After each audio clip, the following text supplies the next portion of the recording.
Good Morning Business, le grand entretien.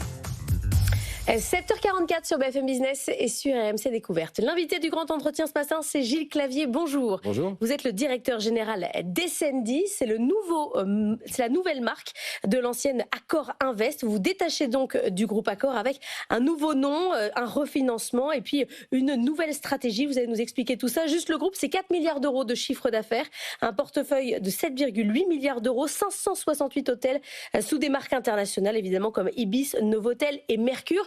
L'objectif à terme, c'est quoi? Est-ce que c'est de pouvoir avoir n'importe quelle marque? Là, évidemment, ce sont les marques du groupe Accor, mais est-ce que demain, vous pourrez avoir des hôtels Hilton, d'autres marques seraient ouverts à tous? Tout d'abord, merci pour l'invitation. Et Essendi, c'est d'abord un groupe propriétaire d'hôtels et exploitant hôteliers, toutes sous des marques Accor aujourd'hui. C'est le résultat c'est l'héritage de ce groupe. Le changement vers Essendi marque en fait la fin de la transformation et donc potentiellement l'ouverture du portefeuille sur d'autres marques, effectivement, dans un temps second. Aujourd'hui, on est encore en train de se concentrer sur cette transformation et de la finaliser totalement. Accor a encore 30% du groupe. Son objectif, c'est de partir complètement. Oui, ils l'ont annoncé publiquement. C'est pas une surprise. Ça correspond à leur equity story.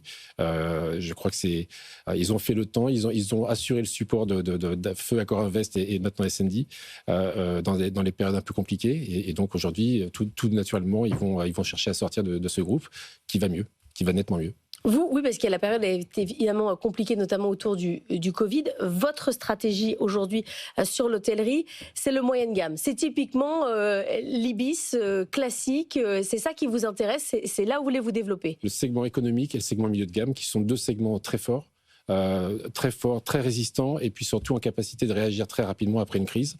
On l'a vu à travers les 25 dernières années, toutes formes de crise confondues. Et donc c'est ce qui fait notre force et ce qui correspond grosso modo à 96% de notre portefeuille aujourd'hui. Ce qui veut dire que par exemple sur les Formule 1, c'est plus l'avenir. Alors, la Formule 1, c'est un segment qui aujourd'hui fait partie de notre process de vente dans notre portefeuille. Donc, on l'a clairement annoncé.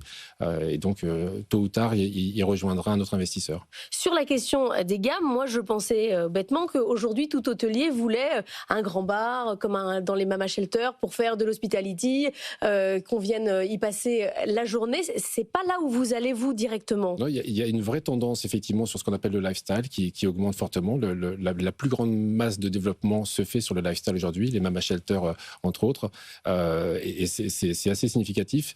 Nous, on se spécialise sur tout ce qui est modèle économique et milieu de gamme, standardisé ou pas, et le lifestyle, on l'amène en fait à travers le design, en redonnant quelque chose d'un peu plus fun, qui correspond un peu plus au goût du client, aux attentes des clients, mais beaucoup moins sur le côté entertainment, le côté bar, restaurant. On en a, mais c'est pas forcément là où on se déploie le plus. Vous n'êtes pas présent vraiment aux États-Unis, pas non plus en Chine. Vous êtes surtout sur une clientèle européenne. Qu'est-ce que vous voyez aujourd'hui du marché de l'hôtellerie? Est-ce que cette clientèle étrangère, elle, vient en Europe? Ce qu'il faut préciser, c'est qu'on était mondial et avec cette crise, notre plan de transformation nous a amené en fait à se concentrer sur l'Europe. Mais c'est un choix. L'Europe, parce que c'est le marché le plus attractif, le plus dynamique en termes d'hôtellerie.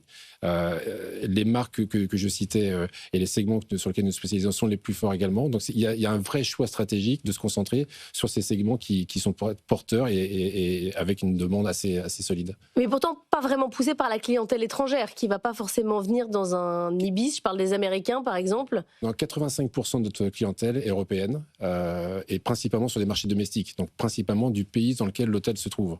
La clientèle américaine représente moins de 5% chez nous. Oui. Donc il n'y a pas réellement d'impact compte tenu du segment et compte tenu des emplacements où nous nous trouvons. Elle est un peu plus prononcée sur les capitales telles que Paris ou Londres, mais ça ne va pas plus loin que ça. Et clientèle européenne, pourtant, qui en termes de pouvoir d'achat quand même est assez coincée. On avait des chiffres de la restauration ce matin. On voyait que sur un an, il y a de plus en plus de restaurants, mais les clients ne dépensent pas 1 euro de plus par rapport à l'année dernière. Vous, en termes de budget moyen, qu'est-ce que vous remarquez ? Nous, notre restauration, en fait, comme on a un certain nombre de restaurants, mais l'essentiel de la restauration pour nos hôtels, c'est essentiellement le petit déjeuner. Mais sur l'hôtellerie, est-ce que le budget moyen augmente ? Le ticket moyen n'augmente pas, non. Il a augmenté de l'inflation. Et ça, on l'a vu sur les 2 dernières années, mais ça ne va pas plus loin aujourd'hui. Qu'est-ce que veut la clientèle aujourd'hui quand elle choisit un hôtel? Est-ce qu'elle est attentive à la question de la durabilité? Est-ce qu'elle est attentive à la gestion de l'eau? Est-ce qu'elle veut un hôtel qui fait attention? Et on raconte souvent ici que quand on va à l'hôtel, c'est là où on ne fait plus attention aux questions écologiques. On prend un bain très long et très chaud, quoi, en gros. Il y a un peu ce type de comportement.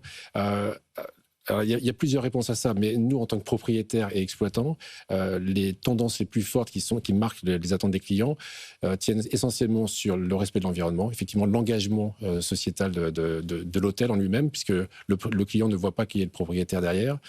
Et la deuxième, c'est le côté digital. Ça, ce sont 2 tendances très fortes qui se répètent, et c'est là-dessus que effectivement S&D se concentre. On a un engagement ESG très fort, qui a été vraiment le moteur de notre transformation, le moteur de notre croissance aujourd'hui.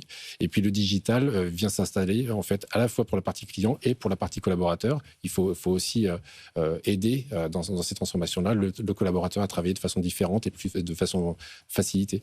Sur les questions de financement, les taux ont rebaissé un peu, mais on reste quand même sur des niveaux assez élevés. Est-ce que ça vous freine dans votre développement ? Ça a été en fait la raison de notre transformation. On avait une dette significative avec 4 ans en arrière des taux qui étaient proches de zéro. L'augmentation de ces taux a été une prise de conscience pour nous de retravailler complètement notre portefeuille et donc de réduire cette dette. Donc oui, il y a un impact fort. Aujourd'hui, on est revenu sur des taux qui reste quand même élevé comparé à 4 ans en arrière, mais tout le travail de notre refinancement qui vient de se terminer hier a été aussi de réduire ce coût de la dette, de façon à pouvoir nous redonner des marges de manœuvre, relancer le développement et les rénovations de nos hôtels. Vous avez au capital le fonds souverain, un fonds souverain saoudien qui vient d'ouvrir un bureau à Paris. Est-ce que ça vous aide d'avoir ce fonds au capital? C'est quoi vos relations? On a au capital 2 fonds souverains, celui d'Arabie Saoudite et puis celui de Singapour, qui sont des actionnaires de long terme, stables. On a également Accor, vous l'avez cité, pour 30%, qui était là originellement sur le groupe, et puis Colony également, Crédit Agricole. Voilà, ce sont que des partenaires long terme qui ont quand même une connaissance de l'hôtellerie avérée, et donc c'est un vrai soutien en fait pour le développement de ce groupe, mais surtout pour les 4 années de transformation qu'on a dû faire face. Ils étaient tous là. Un mot pour nos auditeurs épargnants qui sont bloqués dans des SCPI aujourd'hui parce qu'ils ont des difficultés à sortir. Alors c'est pas votre cas, vous faites pas partie vous n'êtes pas dans les SCPI en question, mais il y a une difficulté sur la liquidité aujourd'hui sur le marché de l'immobilier. L'hôtellerie va mieux que le bureau. C'est compliqué quand même aujourd'hui. La classe d'actifs hôteliers et la classe d'actifs aujourd'hui qui a le vent en poupe. Tous les investisseurs veulent effectivement soit investir, soit arbitrer leurs investissements pour revenir sur l'hôtellerie.